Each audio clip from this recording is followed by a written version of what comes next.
Hello and welcome back to another episode of DCS in 10 minutes or less with the Mirage 2000. This is episode 20, which will be going over air-to-air combat with our cannons. Hope you guys enjoy. Let's get into it. Alright, as always, we're going to start off by going over some information about our weapon system in reference to the Razman manual. These images are from the Razman manual. I'm only going to talk about a few things, so feel free to pause and read at your own pace if you wish to do so. These images are only talking about one cannon, but the Mirage has two cannons.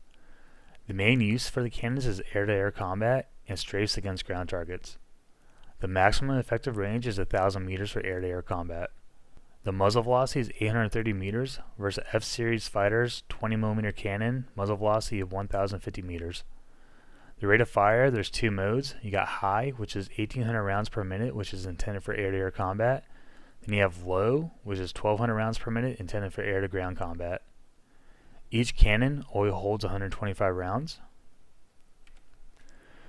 Alright, then we're going to talk about ammo types. So I know it says armor piercing, but it's armor piercing high explosive, and then armor piercing high explosive with tracer. Okay, so now we're in the preparation phase. Here we're going to be able to select how long our cannon bursts last with two salvo options. So how we're going to do this, first step is to make sure the engine's turned off. Second step, we're going to open up our kneeboard with right shift K. Go to the ground adjustments options page, which should be the first page for you. Identify the cannon burst time. So by default it's set to half a second, but if we adjust it, so for me it's going to be right shift alt, it might be something different for you. You could adjust it to a full second. So again, by default it's half a second, you can adjust it to a full second. Honestly, I never really mess with this, I just use my finger or trigger finger, but yeah, next we'll demonstrate this. So we're still in the preparation phase, but now we're in the air. The next thing we're going to go over is our wingspan setting. So this is going to be representing the wingspan of the aircraft that we're going to be engaging. This dial can set the wingspan from 7 meters to 40 meters, which will be represented by the wingspan marker on the tracer line, which will go over here shortly.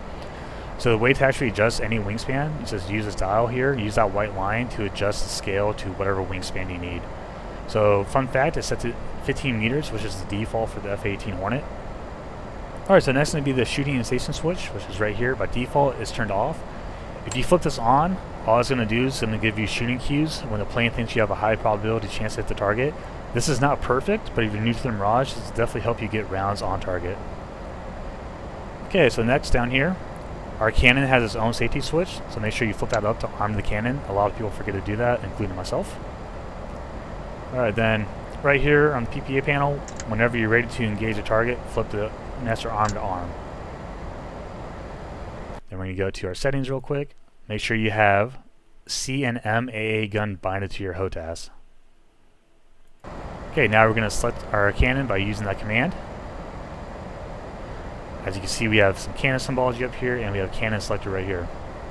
Now as a pilot, you have two rates of fire to select from. You got rapid, which is 1,800 rounds a minute, and you got low, which is 1,200 rounds a minute. Then you come down here.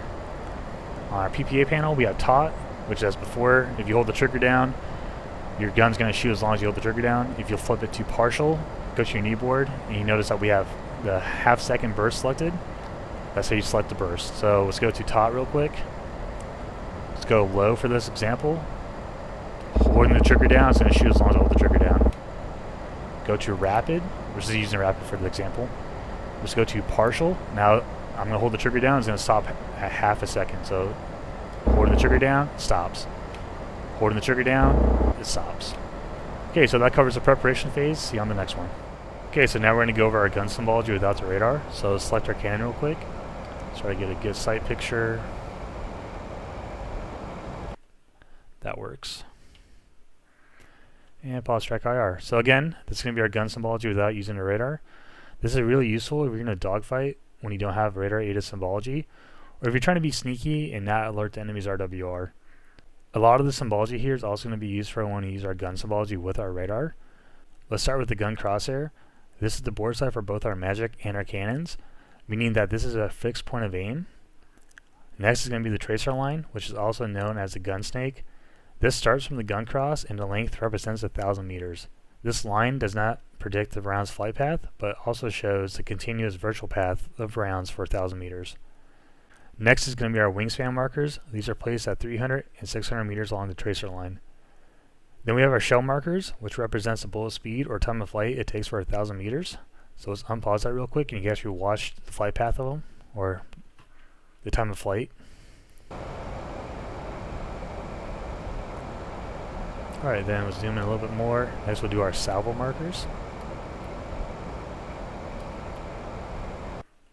Okay, so these are our salvo markers, which are only activated by the first stage trigger pull. These are pretty nice to have, as you can use these to determine if you would hit the target before actually firing rounds. So I use these all the time to make sure my rounds are going to be lined up and impact the target. Okay, so that covers this portion. We'll see you on the next one. I don't have the wingspan adjusted for the Tomcat, but it'll be good enough.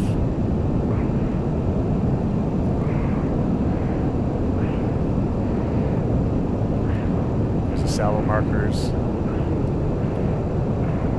Right there should be good. A little bit far, right about there. Really?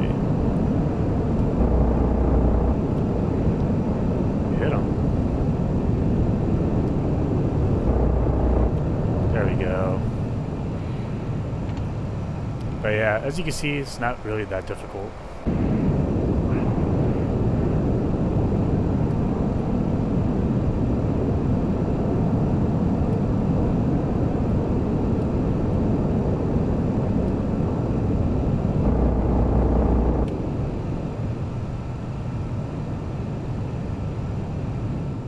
Okay guys, so now we're going to go over gun symbology with the radar. So now we have a locked target. With that, we have some new symbology. We now have the shooting circle, which is our point of aim. The shooting circle also shows the target's range / distance as it unwinds counterclockwise.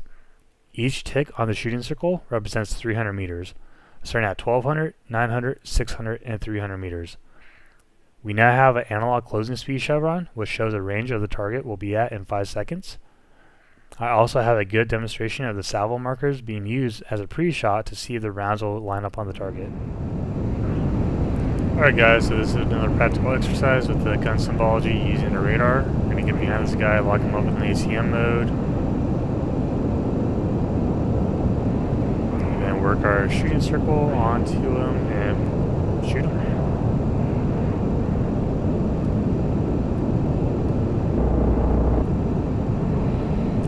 Simple enough.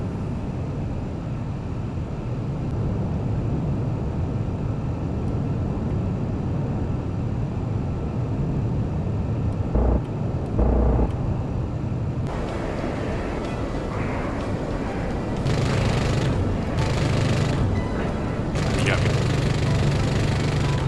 Okay, jeez. Hey guys, Tom from the future. I forgot to narrate this portion, but this is that pred mode shoot instantation symbology. So the target box doubles up, that's your cue to pull the trigger. Anyways guys, I hope this video is helpful. I'll catch you on the next one.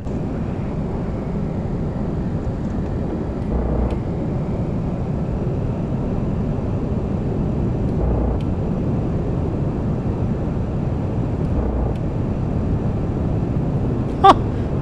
That was pretty good.